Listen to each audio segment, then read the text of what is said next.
You have 20 credits, mister. What for? I will be honest. It is crash. A big crash. I just need a little for the pain.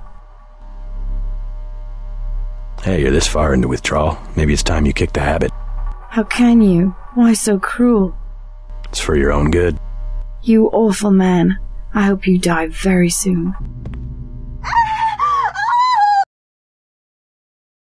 Deus Ex, one of the most influential first-person action role-playing games of all time, right up there with the likes of Half-Life. That's what everyone said. So I sat down and I played the game in 2024 to see how it held up all these years later. Was it really as great as everyone said, or was it just a product of its time?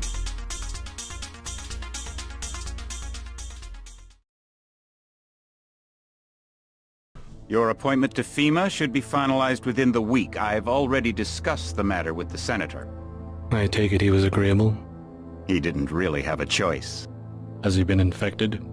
Oh yes, most certainly. When I mentioned that we could put him on the priority list for the ambrosia vaccine, he was so willing it was almost pathetic. So, we're playing the augmented badass JC Denton, who wears sunglasses that are definitely from a 2001 Sears catalog, and is part of a specialized group of secret agents used by the government in extreme situations, basically super soldiers. The game begins with you being called in to help the United Nations Terrorist Organization, or UNATCO for short, stop terrorists from stealing a shipment of vaccines. So you arrive at the location, talk to your brother to get a briefing, a starter weapon, and your main objective, then the game lets you go, with no training wheels. This is where you discover how open-ended the gameplay is. You can go in guns a-blazing, or sneak your way in, killing no one, or maybe get creative and jump in the water and try to swim around to get a better angle. Stack boxes up to bypass gates you're meant to have codes for. This is where Deus Ex really shines the most. It rewards the player for thinking outside the box. If you think of a solution, most of the time, you can do it. The game doesn't put invisible walls everywhere or mission zones you have to stay inside of. You start a level with an objective, and it's up to you to figure out how to complete that objective. Sometimes it even throws seemingly impossible situations at you to make you use your brain and tackle the problem a different way. But if you aren't used to this type of gameplay, you can feel a bit lost when you're suddenly just let loose to do whatever. There's no shame in that. Hey, give me a linear experience with a solid story any day and I'll be happy. So it took some rewiring of the brain to really grasp the open-endedness and freedom of Deus Ex, because not many games do this nowadays. But Deus Ex demands your attention. The environment detail that oozes with personality, the secret areas that a lot of times will lead you in whole other levels you didn't even know were there. The NPCs that all have their own problems and thoughts about what's going on in the world. All these things put together make for an incredibly realistic feeling world, and I totally bought into this might be what the future looks like soon.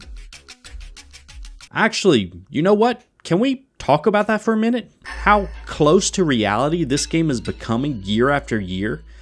Remember, this game was released before 9/11, but in the game it shows a terrorist attack in New York. Then UNATCO was formed after the terrorist attack, just like Homeland Security was formed after 9/11.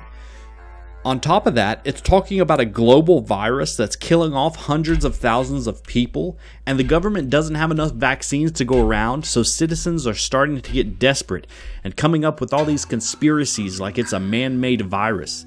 Sound familiar? Oh, and what about the augmentations in this game? Well, this morning, Elon Musk announcing that for the first time, his company Neuralink has implanted a brain chip in a human. Musk saying the person is recovering well. Initial results show promising neuron spike detection. Neuralink's goal is to help paralysis patients communicate by connecting their brain to a computer. The device is designed to interpret your neural activity so you can operate a computer. Musk says the first human users will be people who've lost the use of their limbs. But speaking about the long term, he said, imagine if Stephen Hawking could communicate faster than a speed typist or auctioneer.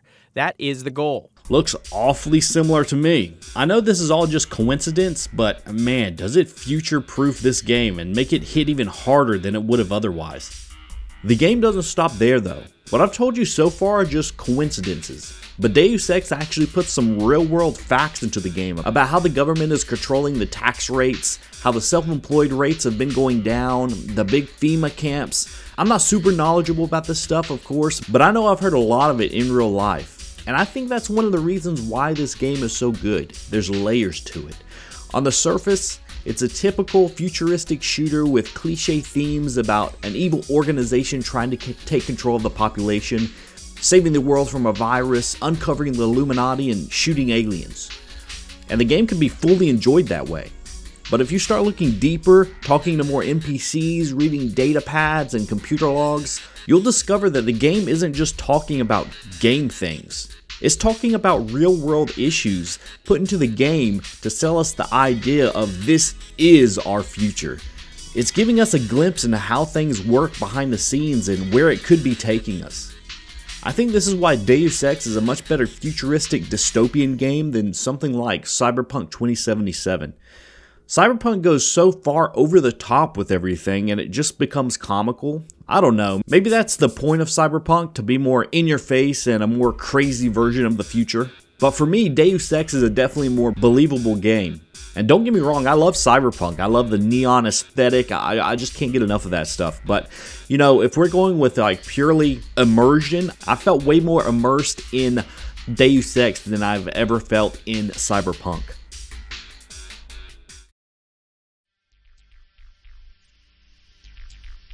But with all the praise I've given Deus Ex, it doesn't come without its flaws. Sometimes the complexity and open-endedness of the game hinders the experience as well, especially towards the last half of the game. You'll be getting like 3 or 4 people calling you in a row while you're in the middle of a gunfight, causing you to miss important information. I constantly had to open the chat log to read what they were saying after the gunfight was over. Another problem is the scarcity of ammo. It seemed like the game kept throwing intense situations at me, but not giving me any time to recover in between them. Like I would just finish a big gunfight with tons of enemies and use up most of my ammo, bioenergy, and health packs. And I was thinking, oh, okay, I barely survived that. Surely the game will give me a more chilled out level or a place to recharge our energy and replenish our ammo. Nope. Instead, the game throws another crazy situation at you. Then another, and another. It got to the point where I found myself stuck. I couldn't progress anymore. I had no ammo, no bioenergy, no lockpicks, low health, with no med packs. It was the return to New York level, where the city is on lockdown, so anyone found on the streets will be shot on sight. So I had to fight my way through the streets to get to Smuggler. Then the troops found out I was back in New York and called in reinforcements, so I had to fight my way back out. Except I couldn't. I had used all my ammo and bioenergy to get to Smuggler that I was completely tapped out. I had to enable God mode just to run to Jock's helicopter. Trust me, I spent days trying to finish the level without cheats before I caved. I will admit I was playing the game on the hardest difficulty, but it wasn't that bad up until this point. So it could have been a self-imposed problem, so I can't fully blame the game. I wouldn't even played it on the hardest difficulty if it wasn't for Reddit. The Deus Ex subreddit told me that the game was meant to be played on realistic difficulty. But I could tell you right now, do not play this game on realistic difficulty. Maybe one step below realistic, where the game is still challenging, but it gives you more ammo and allows you to recover from situations. The last issue I had that almost could be self-imposed as well was I was lost in certain parts of the story, like what prompted us to go to Hong Kong and help the gang problems there. Like, why are we even bothering with these gang wars? Thankfully, I didn't care too much about that because Hong Kong was one of my favorite levels. I love the Neo-Tokyo aesthetic with the nightclubs, market district, and all the neon lights and strip malls.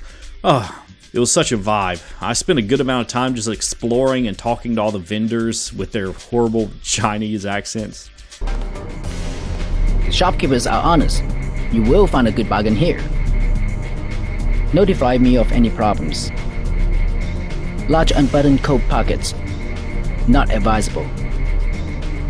Keep your wallet in your front pocket. Overall, I can definitely say that this is the best kind of futuristic dystopian RPG I've ever played. If you want a more accurate and mature take on the futuristic dystopian RPG genre, then skip over Cyberpunk and play this game instead. So this game definitely holds up over the years, and I was expecting it to. The controls felt great. It was very intuitive. There's a few things that bothered me, like I'd mentioned before. The using your flashlight as well. I felt like most of my bioenergy got used up in flashlight, because you have to use your flashlight so damn much, because a lot of the levels take place at nighttime or in catacombs or in, somewhere that you have to use your flashlight. I would have liked to use my other augmentations more, because I felt like, towards the end of the game, I was using my augmentations a little bit more, but throughout most of the game, I was not using augmentations at all. The most I would use maybe would be my ballistic armor, where I could take more damage, because on realistic difficulty, you kind of need that augmentation. I used my spy bot 3 or 4 times in the game, but mostly I just used multi-tools and lockpicks. And I don't know if that was the fault on my end, and I wasn't thinking kind of how to use the augmentations more tactically, but I got along fine without them, and I can't really think of any situations that really needed them, because even with the ballistic vest, you're kind of like, you're still a little squishy on realistic. But yeah, great game. I'm glad I played it and finished it. It was a struggle in some points, but overall, it's a marvel of a game. It holds its own in 2024. So if you like Cyberpunk and you're craving a little bit more of that aesthetic and vibe that it gives, definitely give Deus Ex a try. And that'll be it for me. Peace out.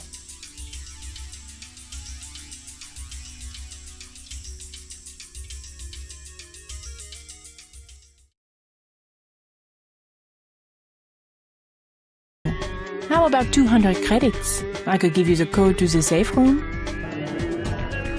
Already been there. Are you sure? I broke in myself. Looks like that code isn't going to be as valuable as you thought. Oh, great. I really hit bottom this time. That was my last chance to make any cash. I hope you're happy. Maybe you should try getting a job.